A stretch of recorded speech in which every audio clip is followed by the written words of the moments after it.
Good morning, Year 5. Welcome to Tuesday's English lesson. We're carrying on today with our theme of poetry, and in particular today we're going to experiment with the structure and language of a free verse poem. Now, we talked a little bit about structure and language yesterday, and I wonder whether you remember what a free verse poem is. More of that in a bit. As you know, the language chosen by the poet is what really helps to build an image in the reader's mind. Poets spend ages agonising over what is the best word.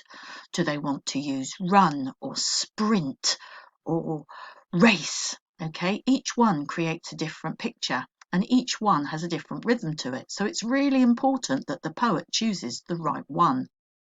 So quite often poets have little jotting pads next to them where they record all sorts of words and then they can go back and select the right ones.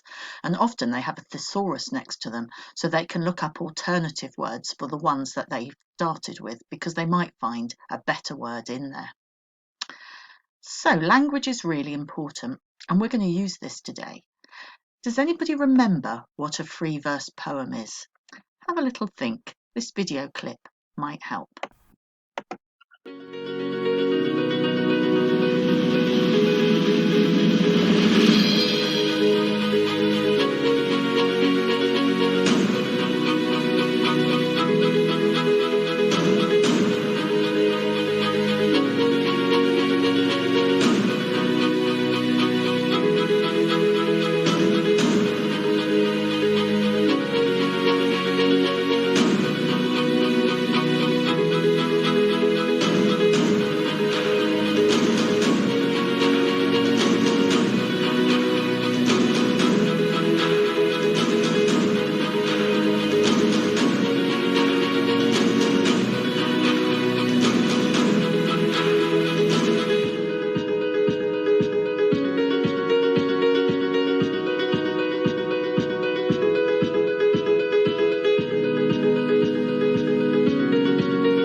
So hopefully you can now remember what a free verse poem is. So there's no fixed idea of what you should or shouldn't do.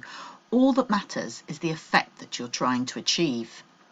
So therefore, think about, do your word choices do the job you want them to?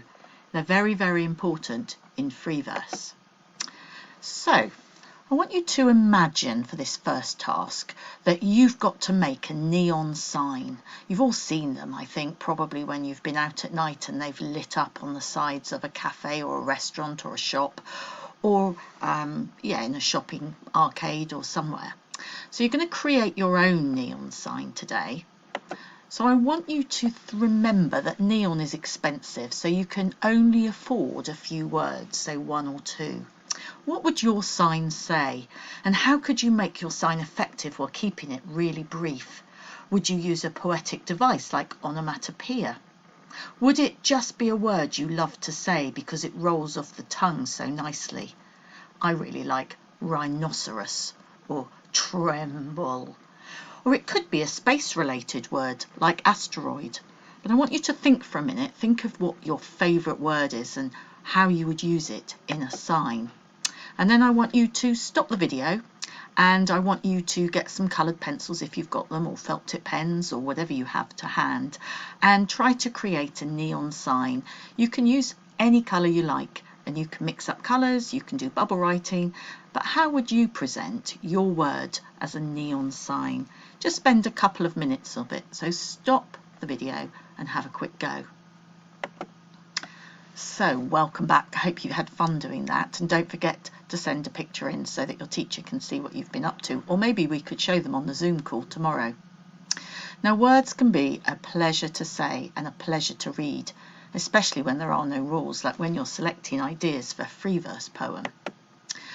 And today we're going to explore some word choices, and we have taken two different Ted Hughes poems. I'm not going to tell you what the titles are because I want you to create something new and name it yourself. But we've jumbled up these two poems, and you are going to use the lines, or maybe just choose some of the words and phrases, to create your own free verse poem. And remember, our aim is to really select the language or word choices that give the best effect. So here we've got the two poems totally mixed up. You can't tell which one's which. And I've been through and I've circled the words that I like most, or the phrases. So I've got things like in utter, utter stillness, and a Ferris wheel bounds, I love that word, bounds along the skyline. And while you stand in the street, knocks you off your feet and booms and flounders past you, dead still blast. And in a ghost town, lots of metaphor and simile and onomatopoeia in here. And then I've taken those words and I've put them together in a brand new poem. It's a free verse poem and it's my poem. And so I've got in a ghost town, a Ferris wheel bounds along the skyline in utter, utter stillness. While you stand in the street, dead still blast, booms and flounders past you, knocks you off your feet in utter, utter stillness. Now in my poem, I've got some metaphor up here, metaphoric statement. I've got some powerful verbs, bounds. I've got some great adjectives. I've got some onomatopoeia, booms and blast. And I've got repetition in utter, utter stillness. So I've chosen poetic devices within my word choices. So stop the video and have a little look at the task for you today. Task 2. So look at the lines from the two poems. You can either look on the Google Drive at the sheet that I've put in there, which has got them both on, or you can go back, rewind the video a little bit and pause it at the page where I had the two jumbled up poems listed. And I would like you on a piece of paper to jot down the words or the phrases that you like from this poem and then put them together to create your own free verse poem. Try to include the poetic devices that I've listed here, some onomatopoeia, simile, metaphor, alliteration, personification, repetition, maybe rhyme. You might not get all of them in, but try to get some of them in. So pause the video and have a go. Now, this is one of the original poems by Ted Hughes. It's called Moon Wind. I'm going to read it, and as I read it, I want you to listen for the same things. This list here of onomatopoeia, simile, metaphor, alliteration, personification, repetition, and rhyme. And I want you to think about, are any of the things in this poem similar or the same as the things in your poem, and which bits are totally different? There is no wind on the moon at all, yet things get blown about. In utter, utter stillness, your candle shivers out. In utter stillness, a giant marquee booms and flounders past you like a swan at sea. In utter, utter stillness, while you stand in the street, a squall of hen and cabbages knocks you off your feet. In utter, utter stillness, while you stand agog, a tearing, twisting sheet of pond clouts you with a frog. A camp of caravans suddenly squawks and takes off. A Ferris wheel bounds along the skyline like a somersaulting giraffe. Roots and foundations, nails and screws, nothing can hold fast. Nothing can resist the moon's dead still blast.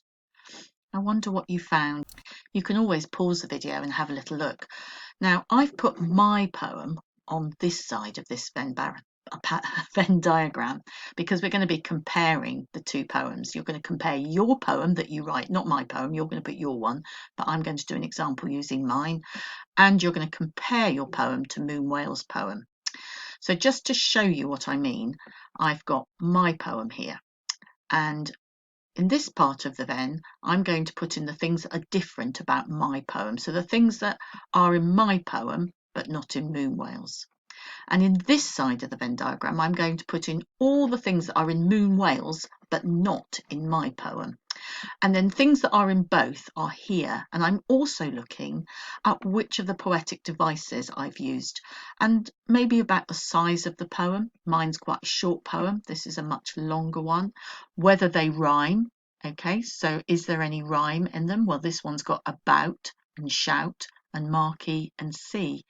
But if we look at my poem doesn't rhyme. So I would put that as a difference. My poem doesn't rhyme and Moon Wales does rhyme. My poem's short and Moon Wales is a much longer poem. They are both free verse poems. However, let's have a little look at what I found is different. So I've chosen some of the lines that are different, but I found that both poems have got repetition and onomatopoeia, but only Moon Wales has got personification and simile in it. So you're going to do a very similar activity using your poem and comparing it to Moon Wales. So for your final task today, task 3, you'll need to either draw this Venn diagram or you can print one off that I've left in the Google Drive folder for you.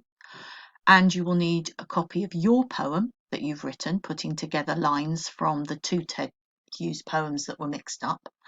And you will need a copy of the Moon Wales poem by you. So you might want to pause the video and get all those things ready. And then when you've got all those things ready, you're going to compare the two poems, just like I did on the previous page of this flip chart. Okay, good luck. And your teachers and I are looking forward to seeing what you can come up with. Perhaps we can share them tomorrow on our Zoom call.